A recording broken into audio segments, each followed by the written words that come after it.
ملګرو یو طرف ته شهید ریحان زیب دی او بل طرف ته دا ورکوټی ماشوم دی د باجوړ. شهید ریحان زیب دی الله تعالی وبخي او دې ماشوم له دی الله تعالی ډېر عمر ورکړي.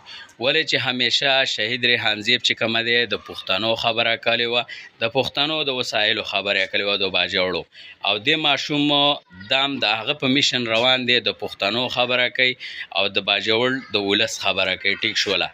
نو خو نن سبا زمونږ سیاستدانان صرف سیاست د پیسو دپاره کوي.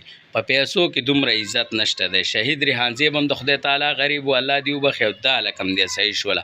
خو دا لک تاسو په سوشل میډیا باندې څارئ چې د خپل ولس خبره کوي، نو همیشه ګوره د هغه خلکو دومره عزت نشته څومره چې د دې ماشوم دی صحیح شوله. او څنګه چې د ریحان زیب و، نو ښه کارونه وکئ چې سبا له نیستی او خلک مو په فخر سره یادوي، څنګه چې شهید ریحان زیب کړي او څنګه چې دا لک یادوي. نو په پیسو کې دومره